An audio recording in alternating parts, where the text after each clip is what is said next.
नमस्कार, स्वागत है आपका सिटी न्यूज में। मैं कोमल आनंद आपको तमाम खबरों से करवाऊंगी रूबरू। खबरों की ओर बढ़ने से पहले आइए एक नजर डालते हैं आज की सुर्खियों पे। हेडलाइन के प्रायोजक हैं आवासीय उज्जवल विद्यापीठ। बच्चों के भविष्य के लिए एक कदम हमारे साथ बढ़े। तिरहुत स्नातक उपचुनाव का मतदान शांतिपूर्ण हुआ संपन्न। मतदान का प्रतिशत रहा कम। शाम 4 बजे तक तकरीबन 48% मतदान हुआ। पारू थाना क्षेत्र के बड़ा दाऊद गांव में शिक्षक के घर को बम से उड़ाने की हुई साजिश।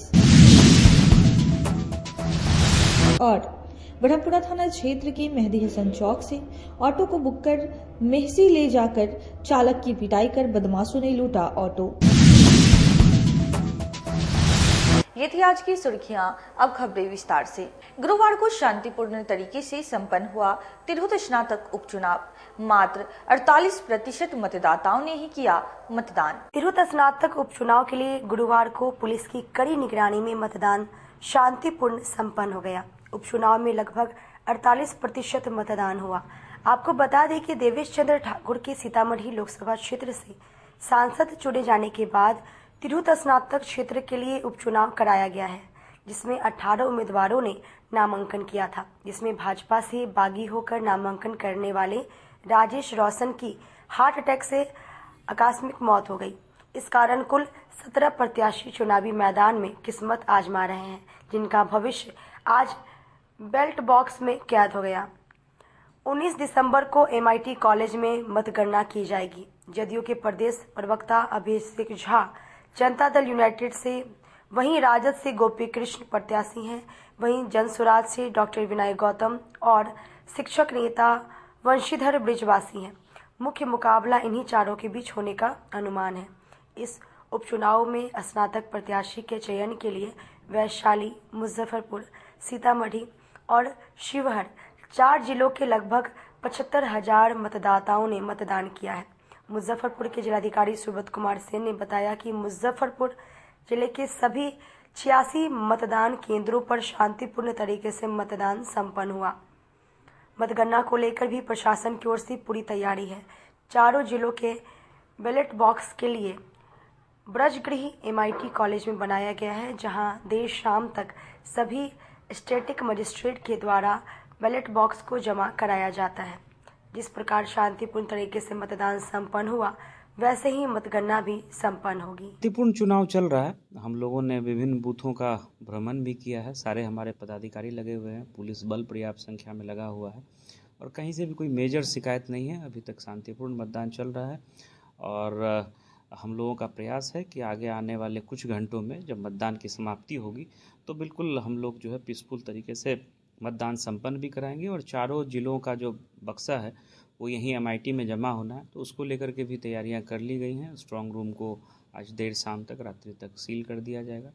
तो अभी कहीं कोई समस्या नहीं है। जो छोटी मोटी शिकायतें आ रही हैं उसका हम लोग त्वरित निराकरण कर रहे हैं। काउंटिंग को लेकर काउंटिंग 9 तारीख को होगा और वो सब इस पर डिपेंड करता है कि पोलिंग का परसेंटेज क्या रहता है। तो हम लोगों का प्रयास रहेगा कि 9 के देर रात्रि तक करा लें, नहीं तो 10 के मॉर्निंग में निश्चित रूप से जो है काउंटिंग फाइनल करके रिजल्ट डिक्लेयर कर दिया जाएगा। इंटरनेट टेबल बनाए जाने ये सारा डिटेल है, हम लोग दे देंगे, आपसे शेयर कर देंगे। पारू थाना क्षेत्र के बड़ा दाऊद गांव में शिक्षक के घर को बम से उड़ाने की साजिश हुई नाकाम। मुजफ्फरपुर में बम लगाकर घर को उड़ाने का प्रयास किया गया। हल्का विस्फोट से घर में लगी आग। वहीं मौके पर पहुंची पुलिस और बम निरोधक दस्ता। ग्रामीण SP विद्यासागर ने बताया कि विस्फोटक सामग्री नहीं मिली। किसी ने दुश्मनी से ऐसी घटना को अंजाम दिया है। घटना पारू थाना क्षेत्र के बड़ा दाऊद गांव में शिक्षक अंजनी कुमार सिंह के घर में घटी है, जहां कुछ अपराधियों ने पेंट के डब्बे को बम लगाकर घर को उड़ाने का प्रयास किया है। घटना देर रात के लगभग 2:30 से 3 बजे के बीच की है। विस्फोट से घर में आग लग गई। बम विस्फोट की घटना के बाद से ग्रामीण डरे सहमे और परेशान हैं। पूरे मामले को लेकर ग्रामीण SP ने बताया कि पारू थाना के बड़ा दाऊद गांव में असामाजिक तत्वों ने पेंट के डब्बा में तार लगाकर विस्फोट कराया है। हल्का विस्फोट से घर में आग लग गई। उस वक्त घर में मां और बेटी अकेली थी। विस्फोट की आवाज से गांव के लोग जग गए और पारू थाना पुलिस को इसकी सूचना दी।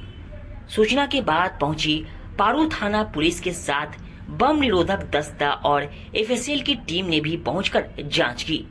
पीड़ित पक्ष से अभी तक कोई आवेदन नहीं मिला है। मामले की जांच चल रही है।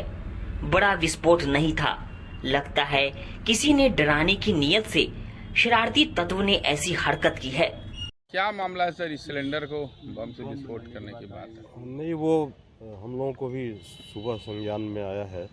ये पारू थाना अंतर्गत बड़ा दाऊद गांव है, वहीं में अंजनी कुमार सिंह, उन्हीं के घर में ऐसी सूचना मिली तो बाद में थाना अध्यक्ष भी गए और हम लोग अनुसंधान कर रहे हैं। ऐसे प्रथम दृष्टया लग रहा है कि किसी ने, उनके किसी पड़ोसी ने या किसी दुश्मन ने इस तरह से किया है, उसका हम लोग अनुसंधान कर रहे हैं। क्या लग रहा है सिलेंडर में? नहीं, वो सिलेंडर में विस्फोट का नहीं था। वो आप लोगों को भी पता होगा, कोई पेंट का ये था, पेंट का डब्बा था, उसके ढक्कन को वो दीवार में सटा दिया था, उसमें 2 तार लगा दिया था। तो वो विस्फोट हुआ, हल्का फुल्का विस्फोट हुआ, लेकिन गांव के लोग जग गए और उन्होंने ही थाने को फ़ोन किया था। हम लोग अनुसंधान कर रहे हैं, अनुसंधान के बाद ही बता पाएंगे। सर, अभी तक किसी तरह का क्षति? नहीं, कोई क्षति नहीं है। तो नामजद गिरफ्तारी और आवेदन पड़ा उधर? नहीं, अभी आवेदन ही नहीं मिला है, आवेदन का इंतजार कर रहे हैं। सर, पीड़ित व्यक्ति का कहना है कि उसकी एक बेटी और माँ थी, उसको जलाने की प्रयास किया गया था। नहीं, तो अभी इसके अनुसंधान अंतर्गत है, ये तो बाद में ही बता सकते हैं। अभी आवेदन भी नहीं दिया गया है, आवेदन के बाद बहुत कुछ बताया जा सकता है। डिटेन भी अभी नहीं किया? नहीं, बिल्कुल नहीं, क्योंकि आवेदन पड़े तब तो उसके बाद हम लोग आगे अनुसंधान करें। विस्फोटक सामग्री बरामद। सदर थाना क्षेत्र के पताही हड़ी गांव में पड़ोसी ने जमीनी विवाद में मां बेटे की गोली मारकर हत्या कर दी। मुजफ्फरपुर जिले के सदर थाना क्षेत्र के पताही गांव में बुधवार की शाम जमीनी विवाद को लेकर फायरिंग की घटना में मां बेटे की मौत हो गई है। घटना को लेकर गांव में तनाव है। सूचना पाकर पहुंची सदर थाना पुलिस कैंप कर रही है। घटना के संबंध में सिटी एसपी विक्रम सिहाग ने बताया कि सदर थाना क्षेत्र के पताही हरी गांव में नाले का गंदा पानी बहाने को लेकर मदन शाह का उसके पड़ोसी से विवाद हो गया। दोनों में पूर्व से जमीनी विवाद भी चल रहा था। इस बात को लेकर बुधवार की देर शाम दोनों परिवारों के बीच विवाद खड़ा हो गया। देखते ही देखते पड़ोसी अमर कुमार ने अंधाधुंध फायरिंग कर दी, जिसमें गोली लगने से मदन शाह की पत्नी 50 वर्षीय जानकी देवी और उसका पुत्र 23 वर्षीय रोहित कुमार गंभीर रूप से घायल हो गया। दोनों को इलाज के लिए अस्पताल ले जाया गया, जहां इलाज के दौरान दोनों की मौत हो गई। पुलिस ने शव को कब्जे में लिया है और उसे पोस्टमार्टम के लिए मेडिकल कॉलेज भेजा गया है। पुलिस घटना के सभी बिंदुओं की जांच कर रही है। सिटी एसपी ने कहा कि घटना स्थल से 5 खोखा बरामद किया गया है। उन्होंने बताया कि जल्द ही मामले का खुलासा किया जाएगा। आज सदर थाना अंतर्गत शाम को लगभग 7 सवा 7 बजे सूचना मिली कि जो पताही ग्राम है वहाँ पर जो है 2 पक्षों में पड़ोसी हैं जिनके अंदर जो है लड़ाई हुई और उसके बाद एक पक्ष के द्वारा दूसरे पक्ष के परिवार के ऊपर फायरिंग किया गया, जिसके अंतर्गत एक युवक जिनका नाम रोहित है और उनकी माता, उनका जो है डेथ हो गया फायर आर्म इंजरी की वजह से। उसके बाद जो पेरेंट उनके जो गार्जियन है वो उनको हॉस्पिटल ले गए थे बचाने के लिए, परंतु जो है उनका बीच में ही डेथ हो गया। उसके बाद जो है बॉडी को पोस्टमार्टम के लिए भेज दिया गया है। घटना स्थल का निरीक्षण एसएचओ एसडीपीओ के द्वारा किया गया, साथ ही एफएसएल की टीम भी अभी पहुंच रही है। और जो घटना का जो प्रारंभिक कारण सामने आया है, जो परिजनों ने बताया है, वो ये है कि जो दोनों घरों के बीच में एक कुआं है, उसी के पानी को लेकर विवाद है। साथ ही जो घर से छत से जो पानी गिरता है दूसरे घर में, उन 2 चीज़ों को लेकर विवाद था और उसी में 2-3 दिन से लड़ाई झंझट हो रहा था और उसी में आज जो है इस जो सिचुएशन ने विकराल रूप ले लिया और बाद में जो है फायरिंग की घटना हुई है। इसमें पुलिस टीम द्वारा है जो अभी घटनास्थल के निरीक्षण से 5 खोखा अभी तक बरामद किया है। साथ ही FSL टीम के द्वारा जो है आगे की कार्रवाई जो है ब्लड स्टेन और जो है उनको ठीक किया जाएगा। साथ ही हम लोगों के द्वारा जो अभियुक्त जिनके ऊपर आरोप लगाया गया है, पड़ोस के ही जो एक चाचा भतीजा उन्हीं के ऊपर आरोप लगाया गया कि उन्हीं के द्वारा गोलीबारी की गई है, उनके विरुद्ध हम लोगों ने उनका जो है फोटो पहचान हमारे द्वारा कर लिया गया। अब हम उनको गिरफ्तार करने के लिए लगातार छापेमारी कर रहे हैं और शीघ्र ही हम उनकी गिरफ्तारी करके जो है आगे उनको कार्रवाई की जाएगी। मतदाता सूची में गड़बड़ी का कई मतदाताओं को उठाना पड़ा खामियाजा, वोट डालने से रह गए महरूम। तिरहुत स्नातक उपचुनाव आज शांतिपूर्वक संपन्न हुआ। जिले के तमाम आलाधिकारी सुबह से ही इस चुनाव में गड़बड़ करने वालों पर अपनी पैनी नजर बनाए हुए थे। जिलाधिकारी और वरीय पुलिस अधीक्षक क्षेत्र में कैंप कर रहे थे। वहीं आज के चुनाव में कुल वोटिंग 48% रही। वहीं आज के उपचुनाव को लेकर प्रोफेसर रमन कुमार ने कहा कई कमियां गिनाई है। उन्होंने बताया कि जिसका घर अतरदा है उनका मतदान केंद्र बालूघाट दे दिया गया है। मतदान केंद्र नजदीक न होने की वजह से भी वोटिंग % कम देखने को मिल रहा है। निर्वाचित पदाधिकारी की उदासीनता के कारण, प्रत्याशियों की उदासीनता के कारण हजारों हजार की संख्या में मतदान हेतु हम लोगों ने फॉर्म भरा, लेकिन मतदाता सूची में हम लोगों का नाम नहीं आया। ऐसा कभी नहीं हुआ था। मेरे ही यहाँ से मेरी पत्नी का नहीं, मेरे बेटे का नहीं, मेरी बेटी का नहीं, और साथ ही साथ इतनी बड़ी विडंबना है कि अतारदा के लोगों का, खबरा के लोगों का मुसारी ब्लॉक, बालूघाट में, MIT में इतनी दूरी पर, पहले तो ऐसा नहीं कभी होता था। एरिया वाइज, वार्ड वाइज छांट करके मैक्सिमम प्रयास किया जाता था प्रशासन से कि वो लोग अपना अपना इलाके में नियरेस्ट जो वोट होता था बूथ उस पर देते थे। इतनी बड़ी उदासीनता हमको लगता है कि जो वोटर % देखने को मिल रहा है अभी, उसका एक प्रमुख कारण है, एक सबसे बड़ा कारण है। और ये 14 महीने के लिए जो हो रहा है, 15 महीने के लिए बाईपोल, ये भी एक उदासीनता का कारण है कि लोग घर से वोट देने नहीं निकल रहे हैं और उनका नाम नहीं, एक घर में मेंबर का है और दूसरे का नहीं है तो दूसरा नहीं जा रहा है कि ना मरना है, छोड़ न जावे। लकड़ी ढाई के अर्धनारीश्वर रघुनेश्वर महादेव मंदिर में रुद्राभिषेक के साथ शुरू हुआ 3 दिवसीय सियाराम विवाह। लकड़ी ढाई गंडक नदी तट स्थित श्री अर्धनारीश्वर रघुनेश्वर महादेव मंदिर के प्रांगण में 3 दिवसीय सियाराम विवाह का आयोजन शुरू हुआ। यह आयोजन साहू पोखर सेवा दल व समस्त मोहल्ला वासियों के सहयोग से किया जा रहा है। बाबा गरीबनाथ मंदिर के महंत व साहू पोखर सेवा दल के मुख्य संरक्षक महंत अभिषेक पाठक ने बताया कि पहले दिन संध्या 5 बजे महारुद्राभिषेक यज्ञ शुरू हुआ, जो रात 8 बजे तक चला। इसमें मुख्य यजमान बब्बम शाही, आचार्य महंत अभिषेक पाठक के साथ पंडित राघव ठाकुर, पंडित कौशल झा, ब्रजेश तिवारी व पंकज झा ने हिस्सा लिया। गुरुवार की शाम मड़वा मटकोर व सत्यनारायण पूजन किया जाएगा। रात में मड़वा भोज होगा। शुक्रवार को विवाह पंचमी तिथि पर सियाराम विवाह उत्सव व विवाह कीर्तन का आयोजन किया जाएगा। इस दिन संध्या में भव्य राम बारात व झांकी मंदिर परिसर से निकाली जाएगी। बारात गरीबनाथ मंदिर की जाएगी। वहां पर पूजा अर्चना के बाद वापस लकड़ी ढाई मंदिर परिसर में लौट आएगी। रात में विवाह कीर्तन के साथ राम सिया का विवाह संपन्न होगा।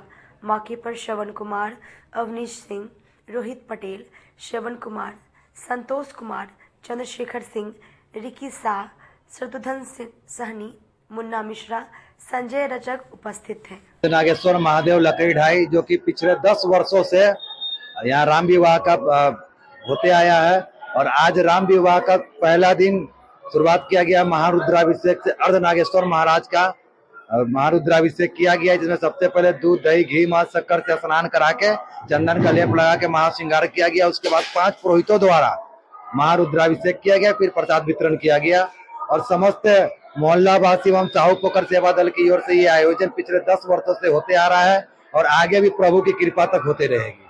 और क्या क्या आयोजन किया जाएगा यहाँ? उसके बाद कल मड़वा मटकोर का आयोजन है, जिसमें विधिवत जो एक मड़वा मटकोर जैसे किया जाता है उस हिसाब से मड़वा मटकोर किया जाएगा। उसके बाद मड़वा मटकोर के बाद भोजन का भी आयोजन है, चावल दाल सब्जी पापड़ तिलौड़ी खिलाया जाएगा। उसके बाद परसों राम विवाह विधिवत बारात झांकी के साथ निकाला जाएगा। गुरुवार की सुबह से ही मतदाताओं का दिखा उत्साह। ठंड के बावजूद वोट डालने के लिए मतदान केंद्रों पर सुबह से ही पहुंचे।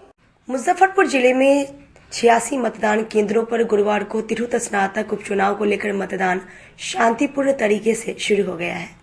तिरहुत स्नातक उपचुनाव में कुल 18 उम्मीदवार आमने सामने हैं।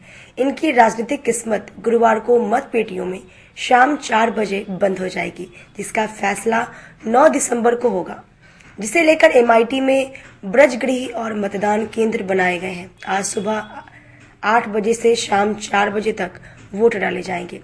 इसे लेकर भी सभी प्रशासनिक तैयारियां पूरी की जा चुकी है। चुनावी मैदान में मृतक राजेश रोशन भी हैं। इन्होंने भी नामांकन का पर्चा दाखिल किया था। स्कूटनी से पहले ही हृदयाघात से उनकी मौत हो गई। स्कूटनी में नामांकन का पर्चा सही पाया गया था। मतपत्र पर भी इनका नाम है। इनके नामांकन वापसी को लेकर प्रस्ताव नहीं दिए गए। इसके अलावा एनडीए, राजद और जनसुराज समर्थित उम्मीदवारों के साथ कुल 18 प्रत्याशी मैदान में हैं। मुजफ्फरपुर से आए हैं। दिघरा साड़ी में ही मतदान किया? जी। पहली बार मतदान किया आपने? हाँ, फर्स्ट टाइम। कैसा रहा एक्सपीरियंस मतदान का? बहुत बढ़िया। आपके लिए बोलती बड़ी थी, आज वोट डाल दिया आप लोगों ने? जी, मैंने वोट डाल दिया। किसी प्रकार की कोई परेशानी? नहीं, कोई परेशानी नहीं है। कहाँ से आए थे वोट डालने? हम मुजफ्फरपुर दिघरा से आए थे। क्या सुरक्षा व्यवस्था के नाम पूरा चुनाव है? बिल्कुल, हम लोग मतदाताओं को कोई डर भय नहीं रहे। वो लोग बिना भय के जिसको भी मतदान करना चाहें करें। इसके लिए हम लोगों ने पूरी तरह से सुरक्षा व्यवस्था रखी है और आप देख भी सकते हैं मतदान केंद्र को। बिल्कुल मतदाता आ रहे हैं और निर्भीक होकर मतदान कर रहे हैं। अब वक्त हो चला है एक छोटी सी ब्रेक का। जल्द ही लौटेंगे। कहीं मत जाइए, देखते रहिए सिटी न्यूज मुजफ्फरपुर। अपने सपनों की आशिया को दे एक नई पहचान माँ भवानी डेकोर प्राइवेट लिमिटेड के साथ, जो है ऑथराइज्ड डिस्ट्रीब्यूटर ऑफ कजारिया। देश की मिट्टी से बनी टाइल से देश को बनाते हैं। और जहां मिलती है सभी प्रकार के Indian and imported granite, marble, sanitary एवं कोटा स्टोन का अनोखा एवं आकर्षक संग्रह। माँ भवानी डेकोर प्राइवेट लिमिटेड मतलब a complete floor solutions. New 0 mile Dadar road Muzaffarpur. Call 9934753111। Muzaffarpur जिले की शान बन चुकी बाबा लहठी अब लोगों की जरूरत बन चुकी है। अत्याधुनिक रेंज और भरोसे को समेटे हुए लोगों के लिए नई नई डिजाइनर लहठी बाजार में उतारते रहते हैं। ऐश्वर्या राय बच्चन, सचिन तेंदुलकर की पत्नी से लेकर न जाने कितने सारी नामी हस्तियां इस लहठी के दीवाने हो चुके हैं। लोगों के साथ ने ही बाबा लहठी की पहचान देश से लेकर विदेश तक बनाई है। ऐसा साथ बनाए रखने के लिए आप लोगों का तहे दिल से धन्यवाद।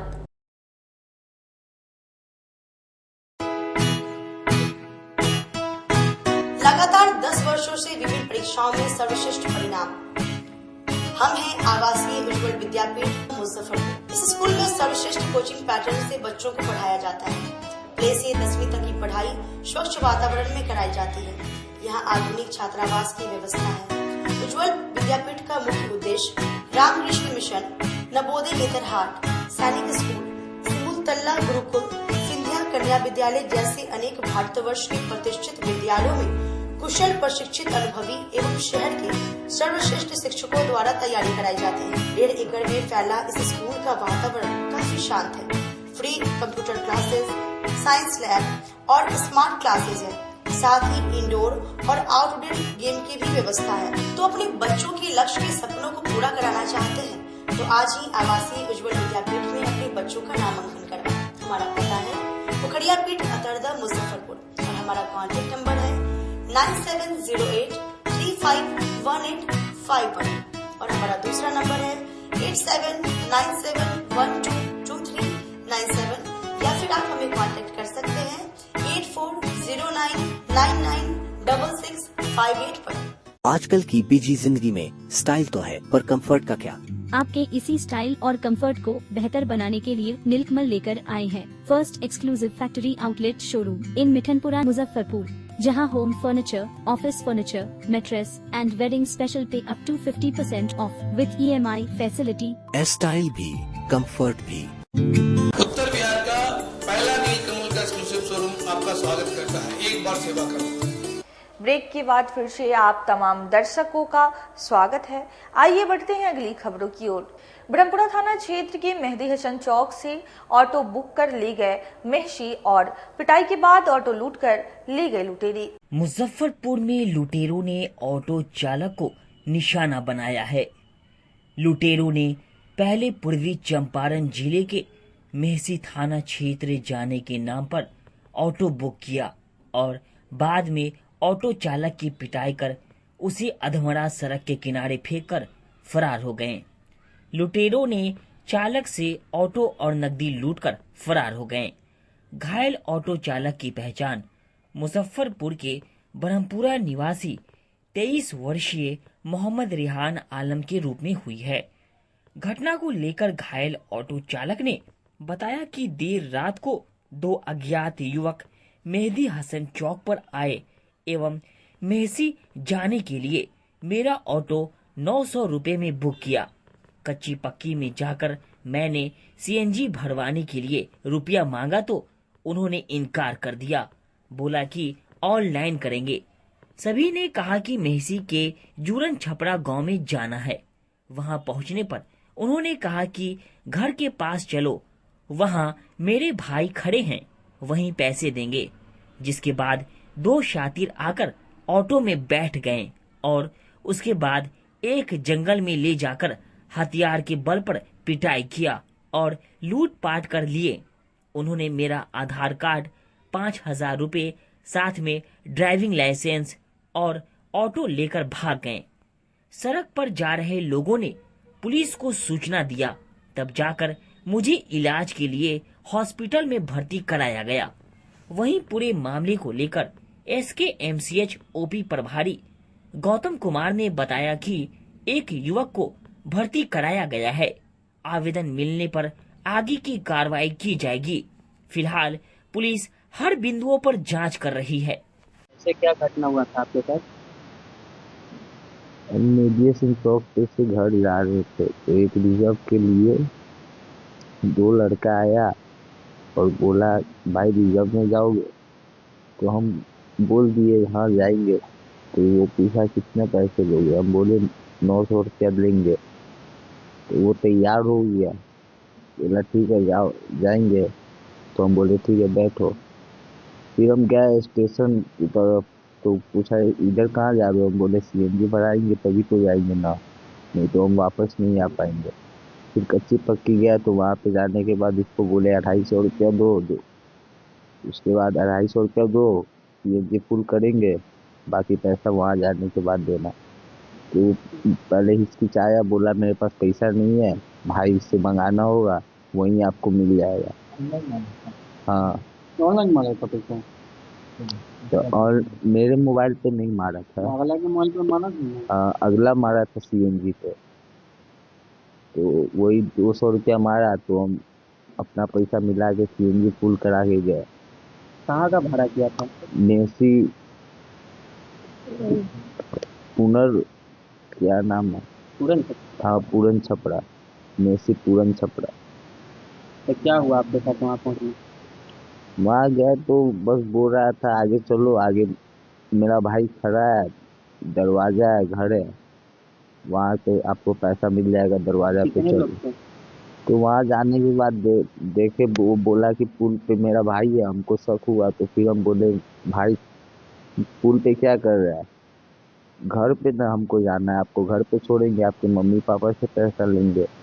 भाई वो मना कर दीजिए। तो बोला ठीक है आगे चलिए मेरा घर है। तो आगे जैसे गए तो 2 बंदा खड़ा था।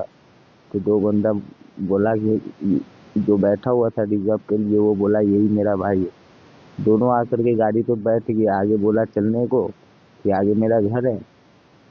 तो जैसे आगे बढ़े देख रहे ना इधर रास्ता है ना उधर है, जंगल की तरफ जा रहा था। तो हम इसको बोले भाई कहाँ जा रहे हो? हम गाड़ी रोक दिए। तो आगे मेरा घर है, बस 10 कदम आगे, 15 कदम, वहीं पे मम्मी पापा भी है, आपको पैसा मिल जाएगा चलिए। जैसे 10 कदम आगे बढ़े पिस्टल निकाला, उसके बाद टांग दिया हम पे, बोला गाड़ी बंद कर, साइड में आ। गाड़ी जैसे बंद किए चारों हम पे लग गया, मारने पीटने लगा और गोली भी चलाया। जो गोली पेड़ में लगा, हम बच गए, खाई में जाकर के गिर गए। बहुत मारा, पूरा शरीर सब फाड़ दिया। उसके बाद चूमने वाला क्या आता है वो सब हमको मुंह पे पूरा लगाने उगाने लगा। उसके बाद हम अपना सांस रोक करके जैसे ही बचने का कोशिश की, उसको लगा कि खत्म हो गया। कौन गांव में ऐसा घटना हुआ? मेसी में, पूरन छपरा में, मेसी पूरन छपरा में। क्या गाड़ी आपका? गाड़ी फिर वो 2 लड़का लेकर के भाग गया। 2 लड़का जो था वो बाइक से जैसे गया तो मेरा सांस चल रहा था, उसको लगा कि ये हो गया। कब से ऑटो चलाता है? हम तो 2 साल से चला रहे। आपका घर कहाँ है? ब्रह्मपुरा मुजफ्फरपुर। नाम?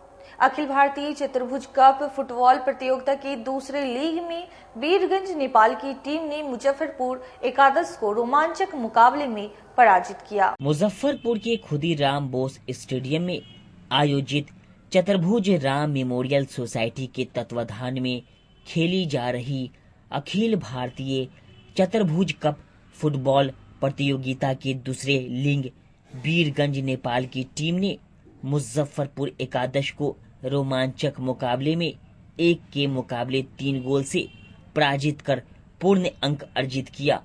मैच में शानदार खेल के लिए मुजफ्फरपुर एकादश के डिफेंसर धर्मेंद्र कुमार को मैन ऑफ द मैच का पुरस्कार मिला। इस मैच का उद्घाटन रेड क्रॉस सोसाइटी के सचिव एवं बिहार मोटर ट्रांसपोर्ट फेडरेशन के अध्यक्ष उदय शंकर प्रसाद सिंह ने दोनों टीमों के खिलाड़ियों से परिचय प्राप्त कर किया। मौके पर आयोजन अध्यक्ष नंद किशोर आर्य, जिला फुटबॉल संघ के अध्यक्ष अश्वनी खत्री, कार्यकारी सचिव सुनील कुमार सिंह, DR फिरोजुद्दीन, फैज, विजय कुमार, सुधीर कुमार, राम बाबू चौधरी आदि उपस्थित थे। कार्यक्रम का संचालन सचिव राणा कर्माकर ने किया। श्री चतुर्भुज का फुटबॉल टूर्नामेंट का आयोजन प्रतिवर्ष की भांति इस वर्ष भी किया जा रहा है। ये 32वां टूर्नामेंट है और आज की टीम नेपाल और मुजफ्फरपुर के बीच टूर्नामेंट खेला जा रहा है, जो 3-0 से के बराबर अभी चल रहा है। मैं प्रेसिडेंट इस टूर्नामेंट का नंदकिशोर आर्य। निकाह के 3 साल बाद दहेज मांगे जाने के मामले में आया नया मोड़। बेटी ने मां पर लगाया कई गंभीर आरोप। घर से भागी पुत्री के द्वारा दहेज स्वरूप 1 कट्ठा जमीन मांग किए जाने वाले मामले ने बुधवार को एक नया मोड़ ले लिया, जहां खुद पुत्री शाहीन प्रवीण अपने पति और भैंसुर के साथ DIG से मिलकर बताया कि उन्होंने प्रेम विवाह नहीं बल्कि सामाजिक विवाह किया है, जिसमें उनकी मां और पूरा गांव शामिल हुआ था। साथ ही उन्होंने बताया कि उनके ससुराल वालों ने किसी भी तरह के दहेज की मांग नहीं की है, बल्कि उनकी मां ने खुद ही वादा किया था कि वह अपनी पुत्री को रहने के लिए जमीन देगी, लेकिन गांव की कुछ भूमाफियाओं द्वारा मां को बहला फुसलाकर जबरन उनसे झूठा मामला दर्ज करवाया जा रहा है। वहीं उनके भैंसुर मोहम्मद शमीम ने बताया कि जिनके द्वारा यह झूठा आरोप लगाया जा रहा है, दरअसल वो मारपीट मामले के आरोपी हैं और हम उसके गवाह हैं। इसी मामले को रफा दफा करने के लिए झूठी कहानी बनाई जा रही है। बता दें कि जजुआर थाना अंतर्गत नगवाड़ा गांव निवासी मोहम्मद वैस की बेगम अजमेरी खातून ने 2 बार DIG से मुलाकात कर आरोप लगाया था कि उनकी पुत्री 3 वर्ष पूर्व घर से भागकर किसी के साथ शादी कर ली और उनके ससुराल वालों के द्वारा जबरन उनसे दहेज स्वरूप 1 कट्ठा जमीन की मांग की जा रही है। नहीं देने पर उनसे मारपीट की जा रही है। शादी मेरी मम्मी जो है अपनी मर्जी से करवाई थी। मेरी शादी गांव में ही हुई थी। ये मुस्लिम तौर तरीके के अनुसार हुई थी। मेरी अम्मी बोली थी कि मैं बोली है कि निराधार आरोप लगाए जा रहे हैं। 2 दिन पहले खबर चली थी आप सबके चैनल के माध्यम से, ये सूचना हमको प्राप्त हुई। जो मेरी भावो है शाहीन परवीन, उसमें एक आरोप लगाया जाता है कि शाहीन परवीन 3 साल पहले विवाह भागकर शादी करती है, जबकि उसमें दिख रहा व्यक्ति मोहम्मद शहाबुद्दीन या उसकी माता, उसके पिता। शादी में उसके पिताजी उपस्थित नहीं थे, बाकी मेरा पूरा समाज इसकी शादी मुस्लिम रीति रिवाज के अनुसार शादी मेरे गांव नगवारा, पैतृक गांव नगवारा में हुई थी, जिसमें समाज के समक्ष हम लोगों ने शादी की थी। उसमें शादी का गवाह मैं रहा हूं। उसमें जो शहाबुद्दीन दिख रहा है वो भी उस पंचनामा पर हस्ताक्षर बनाया है, जो पंचनामा मेरे बीच है।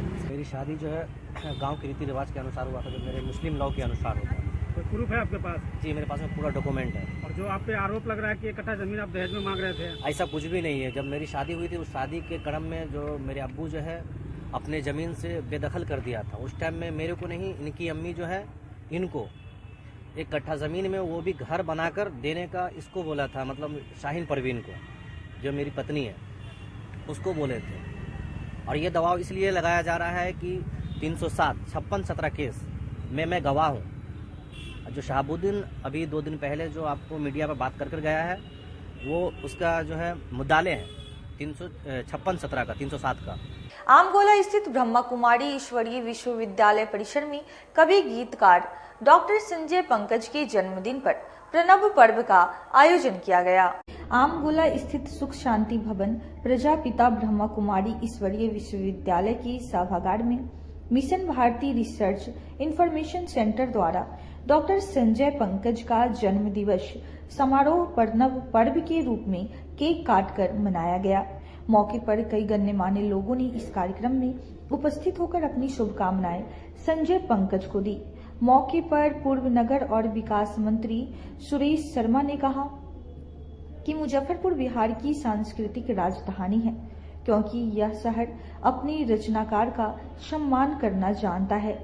संजय पंकज राष्ट्रीय फलक पर अपनी साधना के कारण सम्मानित होते हैं और आज अपना आशीर्वाद और स्नेह देने के लिए समाज के हर वर्ग के लोग आए हैं। यही रचनाकार की श्रेष्ठता को सिद्ध करता है। डॉक्टर HN भारद्वाज ने कहा कि यह शुभकामना देने का अवसर है। संजय पंकज इसके पात्र हैं और इन्हें जब कभी भी मनुष्यता की रक्षा के लिए बुलाया जाता है, ये पूरी ऊर्जा के साथ उपस्थित होते हैं। इनकी कथनी और करनी में कोई भेद नहीं है। मुजफ्फरपुर के धरोहर कवि संजय जी का आज जन्मदिन है। पूरे मुजफ्फरपुर के कवि और अन्य सम्मानित लोग आके उनको आशीर्वाद दे रहा है कि वो दीर्घायु हों। जन्मभूमि मेरे जनपद और मेरे प्रांत के रचनाकारों के साथ साथ मेरे अभिभावकों का मेरे जन्मदिन के अवसर पर एकत्र होकर मुझे आशीर्वाद देना, स्नेह देना, प्यार देना, ये संजय पंकज एक निमित्त हो सकते हैं। उनके माध्यम से यह शब्द का, संवेदना का, सद्भाव का, कविता और साहित्य का ये अभिनंदन है, सम्मान है। मैं सबके प्रति कृतज्ञता भी व्यक्त करता हूँ, आभार भी प्रकट करता हूँ, साधुवाद भी देता हूँ और चाहता हूँ कि सबका मन इसी तरह से अपने अनुजों के प्रति, जो भी रचनात्मक रूप से सक्रिय है, उनके प्रति बना रहे। मैं अपने उन समस्त गुरुजनों का भी स्मरण करता हूँ जिनसे मैंने सीखा है, चाहे बचपन में सीखा है या ऊपर जाते हुए साहित्य को सीखा है, संवाद को सीखा है। सबके पीछे मेरा परिवेश, मेरा गांव और मेरी माँ जो अब स्वर्गीय है, उसका योगदान है। गुरु तेग बहादुर की 347वें शहीदी पर्व पर सिख समुदाय ने नगर कीर्तन का आयोजन किया। सिखों के 9वें गुरु श्री गुरु तेग बहादुर जी महाराज के शहीदी पर्व की शुरुआत बुधवार से रमना स्थित गुरुद्वारा साहिब में हुई। इस उपलक्ष्य में सरदार फतेह सिंह ने अखंड पाठ की शुरुआत की। इसके बाद संगत की ओर से शब्द कीर्तन किया गया। काफी संख्या में श्रद्धालुओं ने गुरु के सामने मत्था टेक कर प्रार्थना की। गुरुद्वारा कमेटी के अध्यक्ष ने बताया कि 3 दिवसीय शहीदी पर्व की शुरुआत हुई है। गुरुवार की दोपहर 1 बजे से नगर कीर्तन निकाला जाएगा। इसके लिए यूपी के लखीमपुर खीरी से करतब दिखाने के लिए गतका पार्टी को बुलाया गया है। वहीं बैंड पार्टी लुधियाना से पहुंची है। विशाल शोभा यात्रा लिए पूरे नगर का भ्रमण किया गया। आज सिखों के 9वें गुरु साहिब श्री गुरु तेग बहादुर जी महाराज का शहीदी गुरुपुरब मुजफ्फरपुर की सारी साध संगत बहुत ही धूमधाम से मना रही है। श्री गुरु तेग बहादुर जी महाराज का चांदनी चौक दिल्ली, जहां आज गुरुद्वारा शीशगंज साहिब सुशोभित है, वहाँ उनको शहादत की दी गई थी, जिसके उपलक्ष्य में आज हम लोग सारा सिख परिवार, सारा हिंदुस्तान गुरु महाराज का शहीदी गुरुपुरब मना रहा है। आज के लिए बस इतना ही है। मुझे और मेरे पूरी न्यूज टीम को दीजिए इजाजत। कल फिर हाजिर होंगी शहर की कुछ नई खबरों के साथ। नमस्कार।